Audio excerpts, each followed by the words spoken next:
Hello, welcome back. That was the video for the Inquisition. Now, it's quite interesting, to say the least. So, yeah, I think we need. I'd love to get a look at their weapon comps though. So, while we wait for the. Unfortunately, we didn't have a video for the Metalopods, but well, okay, that's interesting. I do believe we've got dualies, blasters. Some very interesting support weapon lineups as well. What do you think here, Lila? Yeah, I'm looking and it looks like there's a lot of chip damage that I'm seeing here. And is that a dynamo that I see? Do my eyes deceive me? It looks like Dynamo there's player also spotted? a dynamo and a tent player. And if I'm not wrong, it looks like JJ has a undercover. That's yeah, Oh that's boy. that's definitely an interesting pick there. Wide variety of the different weapons here from Metalopods, but it does appear that overall they will have a fairly good mix of chip damage and paint. So I'm excited to see what they're up to. It looks like Metalopods themselves are seed 3, so overall they are a fairly promising team as we see it. Indeed, indeed. It's always nice to see unique weapons coming out, especially weapons that you don't see often in upper levels. But then again, what do you expect? Low-level play is not far different from the upper echelons. Wait a second. Oh, okay, yeah, no. It seems that one of the players in the Inquisition has such a wide weapon pool that it couldn't even be displayed. Quite interesting. Yeah, funny thing is though, I'm not sure they might be Umbrella player. You know, it could be their entire personality. We'll just have to see what they're up to with that. I'm gonna hope for a Sorella Umbrella just because I'm a huge fan of it. But you know, overall, just looking over, it's a fairly expected comp here. The only thing that would be interesting to me is the fact that we have two backliners between Looney and Quantum. Yeah, that is quite an interesting one as... Yeah, well, two backliners is a little more difficult to approach at times. Yeah, okay. Okay. Well, either way, I still can't get over the no weapon pool because I just imagine the idea of a cephalopod being like, okay, ditch the weapon, come here, I'm throwing hands. Throwing my fists. When are we getting a pure melee weapon in Splatoon, please? It'll be really funny. Like literally just, you know what? I've just triple splash down as a weapon. It will be funny. Yeah, I don't think it would be too far out of regulation for the Splatoon in-universe weapon kits either, so Yeah, that would be hilarious. True that. Either way, Yeah, our first map will be on Umami Ruins, a split zone map, and considering double backline, that actually might be a bit of a difficulty for their opponents. As, yeah, well, I mean, you're going... Sorry, I cut you off. no, that's fine. I was gonna say, as you said that, it could also be a bit of a difficulty for, you know, the team itself as Inkquisition. You know, if they do manage to run Looney and Quantum together, that would be likely a pencil or an E-leader or maybe even a charger with that Headit. So that Headit might have to take that midline aggression, you know, to cover for the lack of movement between the two players themselves. True. Although we could just see a complete wild card and see them go like double cooler, but then again, I mean, to be fair, double cooler would be pretty funny. But It'd be very funny. yeah, but we'll have to see ourselves because as we speak, the match is about to be played. So let's get in there, shall we? I'm definitely interested to see these weapon comps considering their weapon pools. So I don't know. I'm trying. I'm still. We love NSO! Yay! We love NSO! Yeah, All right. 20 quid a month. All right, 3 of them don't want to come out of their... They're feeling a little shy. Oh, well, actually, no, they don't run double cooler, but... Oh my goodness, that is a lot of AoE. Yeah, they're a little bit shy there. I was like, Yeah, I they're a see little bit one, shy. and that's it. Alright, let's get That's into the it. funniest. Both teams looking Oh. to take a long-range approach to the fight. Never mind, looks like the duelist goes down in an attempt to push. Decav also goes down. Blaster taking a front position here, trips the heavy edit. Yep, heavy edit. They also have a ZF. Oh my goodness, what a shot from the ZF. Wait, no, that wasn't the ZF. Pardon me, pardon my mistake. Oh, that's plus, yeah. Yeah, pardon me, that shot happened way too fast for my eyes. A booyah and strikes coming out with that is a very, very grandiose approach to taking the zone, and it wipes 3 players off the map for Metalopods. They are going to be sent packing. A duelist goes down. Oh my goodness, I was about to pop off as I saw that throw land a kill. Cooler is here, everybody back up, take your soda, get your caffeine addiction, let's keep going.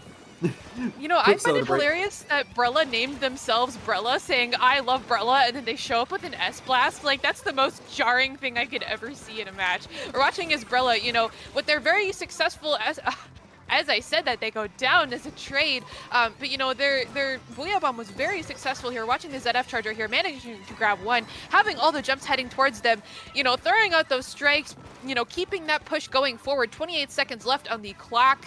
If Metalopods wants to get in, now is the time. As I say that, 2 are down on the side of Inkquisition. 16 points left on the side of Inkquisition, but Metalopods are not giving up. They managed to take zone, grabbing this early jump here, but oh no, they aren't able. Oh, as I said that, they managed to grab 2. The Dualies player is very talented here.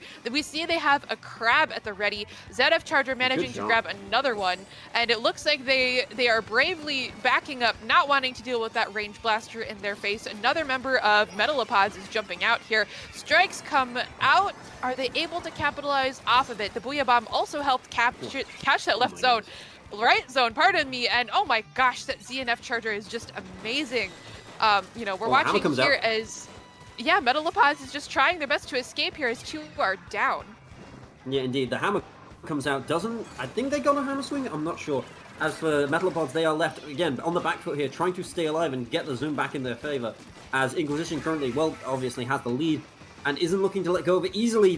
The shot rings out again from the ZF Charger and another player goes down. So far, they have had a very strong amount of accuracy on their side. Coolest ready. Here we go again. Oh, that's unfortunate. Well, that's the only downside of the ZF Charger is you are, in fact, in third person. Another bomb from the Junior, a classic. Yes, classic, you know, think fast, chuckle nuts moment. And a good, strong blast from the S-Blast. And this... What is going on? Again, I can't keep up. You guys keep dropping each other that so fast. It's like again, I speak a single word. It seems like I, you know, have the ability to just cause people to explode with just the power of my voice. Who knew? Either way, a crab on the top mid. A hammer comes out perfectly timed with its cooldown to just take out the rider. And now, again, Inkquisition is going to try and push back in slowly to retake the zone. They do, preventing Metalopods from getting any foothold here. The ZF Charger with a fantastic take of mid. Yeah, it's very unfortunate that Metalopods weren't able to, you know, really break too far past their through their checkpoint there. But, you know, we're watching as that Dynamo Roller on the side of Metalopods is, you know, trying to get up on that top dome. And again, I love Brella moving in with that S-Blast being a complete nightmare for the members of Metalopods. As I see that they're taken up with a Dualies player on the side of Metalopods, the zone is back in their favor. They really have to make a strong move here. You know, that ZF Charger once again just being the nightmare of Metalopods. You know, we thought that it would possibly slow them down, but being a frontline Charger is not something you see every single day. Looney is pushing forward as the cooler player, you know, doing their best to support and give a little bit of extra damage, and Pate managing to hit that S-Blast player, forcing them back all the way. Cooler is out. 16 seconds are left with 38 left in penalty. Can they break through? Well, yeah, I do believe... Well, this is an impressive... Well, it was an impressive display from the Heavy edit there, as they were just toting their Splatling around like another Heavy we all know and love from a certain franchise. And, well, this is just impressive how they're playing. Like, the Charger is keeping such a strong backline and taking out anybody who attempts to even beat their sightlines. Crab comes out to maintain their footing. And again, Metalopods is still on the back foot despite being in the position of zone, as they are just clamoring to maintain the overtime that is about to occur. Oh my goodness, 2 go down on the side of Metalopods, 3 go down.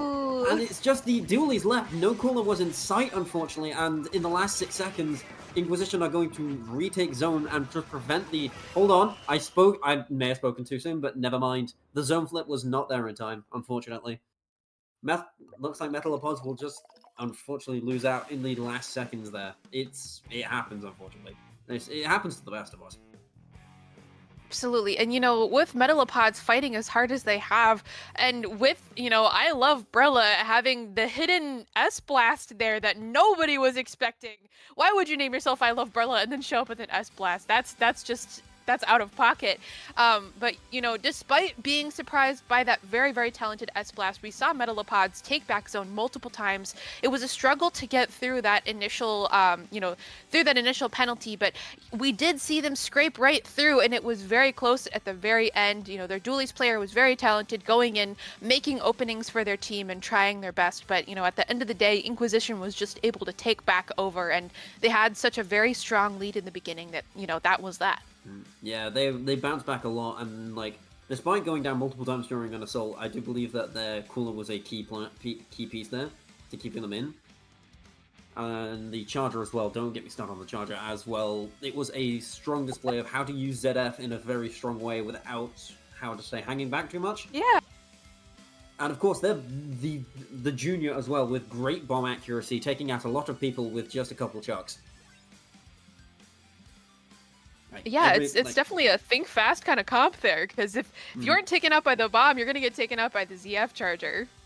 Yeah, indeed. Either way, we it's Clams on Inkblot, and Clams on Inkblot is one of those ones. Again, it's Clams, but Inkblot is one of the maps where it can easily just flip back and forth, given how close the Clams are to the mid and how quickly and easily accessible the basket is for both teams. So it's definitely going to be interesting to see, will both of these teams pick a faster comp, or are they going to just stick with the weapons they've picked for last round? I'm definitely interested to see, because if they stick with their current comps, they're going to be definitely moving in a lot slower than they would prefer, than most would prefer to do so in Clans, at least.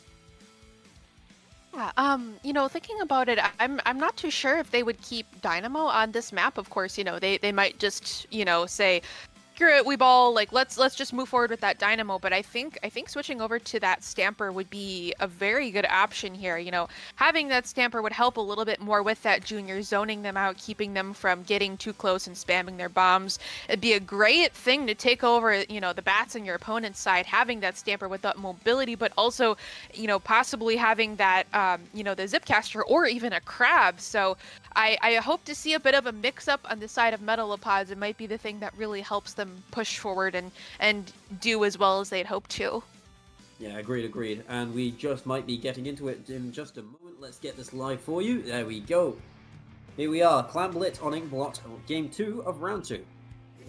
Okay, that is a backlist on the side of Metalopods. That's fun.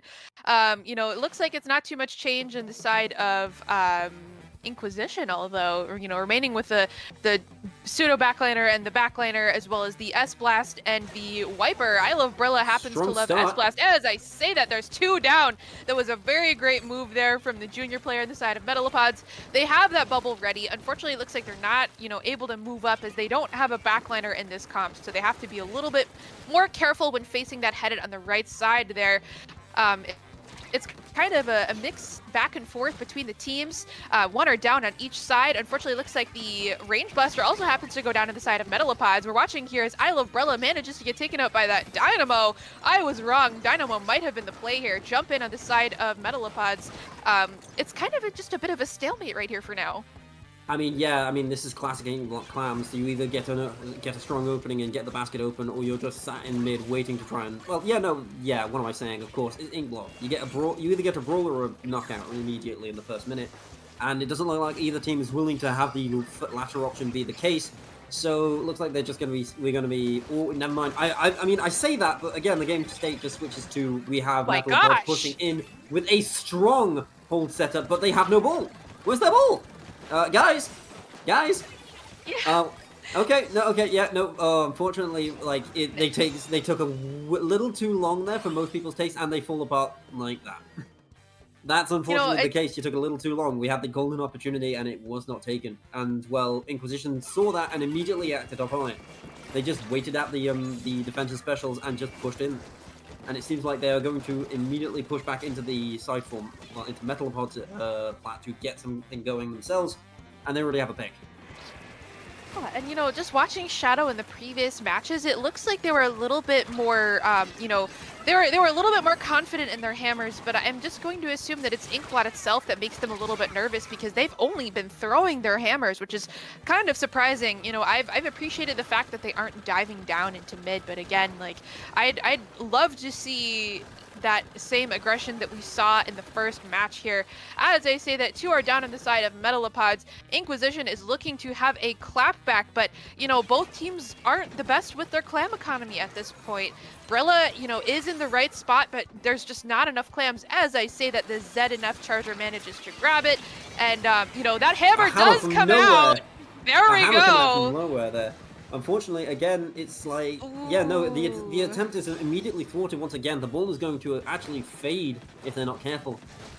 Inkquisition, Metalopods here making a grand defense here, doing a great job of preventing a counter push, and they've just thwarted them from mid as well.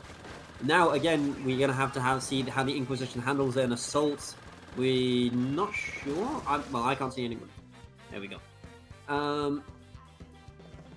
Yeah, it's like you said earlier, it is going to be kind of a bit of a stalemate. Either you're going to get in there very, very fast and make a mess of things, kind of like how Metalopods did despite not having that many clams, or it's just going to be a back and forth stalemate, as we saw with the Inkquisition trying to push forward and trying to throw in their clam, because, they did have a bit better clam economy because they do have two backliners that are able to go around and gather clams as they go and even hold the clam, so that way there's a bit more protection. But, as I said, that it's only the 2 backliners here and the ZNF Chargers getting taken out. That Headit is by themselves, and that is an around the corner assault from the, oh gosh, that was the Splat Dualies.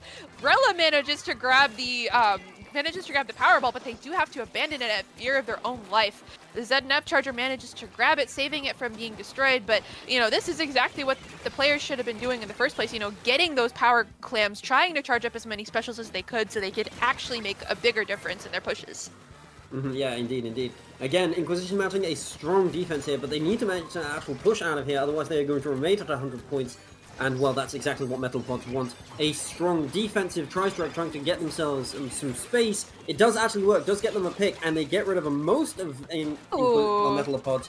And, oh nice my goodness, moves from Brella coming in, making a strong push, trying to get their team into a position to score. Gets the Booyah Bomb to get themselves some good space. Are they going to get a score? Yes, they start. They open the basket. Another ball goes in, and we might just see a strong lead take. Yes, they do. That's how it's done. 23 seconds left on the clock. Metalopods is now on the back foot, even though they had that very early opening set. I feel like this is just the story of Inkblot clams. You see someone push forward and have lead for so long, they get comfortable, and then, their opponents come in with 2 power clams, and it might be game if they don't move forward. And as I say that, it looks like that likely is going to be game because 2 go down on the side of Metalopods. That crab is trying to rescue that ball, but, overtime is peering down here. Ooh. Yeah, indeed. Metalopods have been put in a very, very difficult situation there. They have no time on the clock to get the ball in, but looks like the Dualies is going to try and get themselves some space. Unfortunately, will not be able to grab it. That's, I mean, like you say, classic Inkblot clams. Getting a push going is difficult, but the second you get it... Hi. Whoops. Yeah, and missing footer, sorry.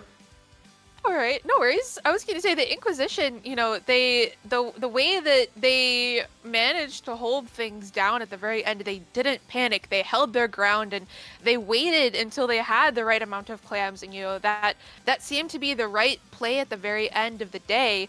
But Metalopods just had some very, very good, forward aggression, and watching as that Splat Dualies player just kept going in and getting flanks. It's like, obviously that's the job of a Splat Dualies player, but it kind of felt like Metalopods was relying solely on them to get that opening, especially with the 2 slower weapons such as the range blaster and the dynamo there. But kudos to Metalopods for managing to get that early lead and managing to keep it for most of the game too, although that did end up being their folly in the end, of course.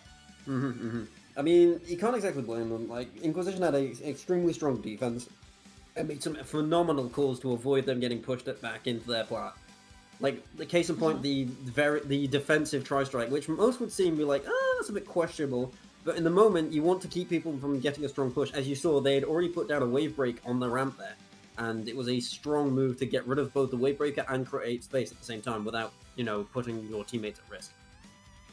Now that you said that, I just realized that we were watching a VRB, and I'm kind of shocked that VRB was chosen there because with clams being sometimes it takes a little bit to get in there. There's a bit of a scuffle at basket. I would think that they would opt for custom range blaster as a blaster player because in that case I would see, hey, I'm going to have a splat bomb, which is a very versatile sub weapon, as well as having that Kraken going in, being able to provide a jump wherever it might be popped, and then being a big enough distraction, offering a little bit of paint and possibly some bit of defense on the way in. I was kind of shocked that they opted for vanilla range blaster there, as I personally would have chosen custom. I mean, I think that's down to the team comp as well. I think they wanted something to take space, but I think that was their best option at the moment in terms of team comps. Either way, we are getting into Undertow Spillway Rainmaker, which is it's going to be a very fun one to see because, it's a classic Rainmaker map. We've been playing this map on Splatoon 3 since the start, and not much has changed. So we'll see how these teams play against a map that's been run for so long. Again, no team comp change on the side of Metalopods, but we do see a Splatana and a regular Charger come out on the side of Inkquisition. I think you see what plays are going to be happening with that Vanilla Charger scope. I think we all know. Oh gosh, it's going to be the classic back to beginning of Splatoon 3 with that Vac Cheese move. Brella getting an early double! Straight. Oh my gosh! Yeah, getting taken out by the Dynamo wall though. Indeed. Very strong start from Inkquisition, and wow, okay, the Rainmaker is just moving up uncontested because of that. Both teams are, now going to reset into neutral. Oh my goodness, okay, it's just not going to stop. Okay, we're just, foot on the gas and take your foot off the brake, lads. This is a good Rainmaker match, and I can already smell it. Doolies brawling out in mid, trying to get another frag. Goes will have to settle with one onto the Splatana Wiper. Crab's out. Great follow-up on the crab there. Just suppressing fire, but unfortunately, I don't think... No kills, and, gets immediately shot upon its deactivation. Very good patience from the blaster there. And we see a Booyah coming out to try and create space. Does get one. Ooh, oh my goodness. Oh, they managed to grab with fall off. That was a great move from the Dualies player here. I was just shocked, as we see again, there's no contention here. The Inkquisition are just, pushing forward, managing to grab as many points as they can. We're watching that hiding range blaster here, but, again, the Dualies player, going in, trying to make space, trying to help. And as I say that, oh my gosh, looks like they actually opted for custom range blaster here. Good on them. Yeah, indeed. It's the match is the Inkquisition is managing to maintain their ground while also being able to push forward at the same time. They've definitely got that down, but it looks like again Metalopods is going to be trying to make a push of their own. They only have two members. Oh my goodness, the Wiper is in the Rainmaker's face and nobody is able to deal with them. A Vat comes out and that's just been dismantled. The push has just been completely dismantled with no mercy. Yeah, honestly, I can kind of see why they're moving for the Vac and the Hammer there because, that Vac allowed the Wiper player to go completely up into the Rainmaker's face and just, smack him, take him out there, as we saw. It does look like Metalopods is struggling a little bit on the paint side of things. The Inkquisition does have a lot more paint-heavy weapons. A great direct shot there from the custom range blaster. Out comes the Kraken! Yeah, the Kraken's here to push them back. Unfortunately, it looks like they weren't able to grab anybody, but, again, just getting its worth while it could. Although, as I said that, unfortunately, the Dualies player is down, so it looks like they are going to be waiting a little bit to get any extra points. Oh my gosh, that was a great move there. Managing to get up, and they do break their checkpoint. A little bit slower than the Inkquisition was, but they do appear to be a bit more patient here, trying to take that back foot and take it easy as they go, because they still do have 2 minutes left on the clock here. Yeah, indeed. Cooler's up, and so is a Bubble. They are not going to let themselves get pushed back this time. And never mind, as I say that to go down, Commentator's Curse, it keeps happening. Please, laws of the universe, please let us have a back and forth game instead of this. Oh my goodness. The Dynamo was soloing. That was very. I mean, they couldn't jump out, and they managed to drag one down.